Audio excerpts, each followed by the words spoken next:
What's going on, everybody? It's Sid. I'm back from vacation. Peace and love. Peace and love. It feels so good to be back.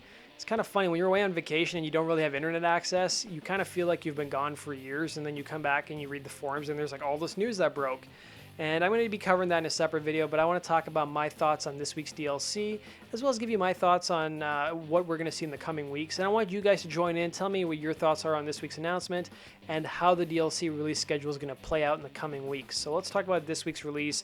We had another week of only 2 songs. You know, it's really rare in Rock Band's DLC history that we've only got a week of 2 songs, especially from the same artist. So this week we have 2 different artists. We have Hozier, Take Me to Church, and then we've also got Deep Blue Something, Breakfast at Tiffany's, which is a song I'm really surprised we didn't get much earlier in Rock Band's lifespan. I thought that song would have come out in the first couple of years of the game coming out, but I'm happy it's finally making its way to the music store. And I think it's going to be really fun to sing on vocals, especially harmonies, and on drums. The drums looked a lot harder than I pictured them being. You know, there's a disco beat to it. Hozier, Take Me to Church just looks really boring. You know, the piano is actually charted, or keys are charted to the guitar. The rest of the parts look pretty slow. The vocals will probably be the standout track, I would figure. And you know, what's interesting is looking at the following weeks of DLC, we've got 3 more weeks left and we have 3 bands left. So they announced Gin Blossoms are also coming this month.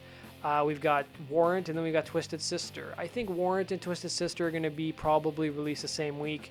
Perhaps another week of only 2 songs, and then I think Gin Blossoms may get their own week of 2 or 3 songs, or maybe even 1 song at this rate. I think we're seeing a slowdown maybe in this number of songs because Harmonix is busy working on this fall update, the online play, and maybe a host of new features, and getting ready for E3 as well. There's going to be some major stuff at E3 showing off. And you got to remember, they're not just working on Rock Band. They've got Rock Band VR, they've got Music VR, and they've got an unannounced 3rd title they're working on too for VR apparently as well.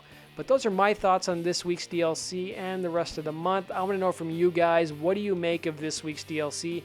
Comment below and let me know how good does it feel to finally have me back from vacation so you get your latest Rhythm Gaming news. Comment below and let me know. And make sure you guys subscribe for the latest Rhythm Gaming news. Take care.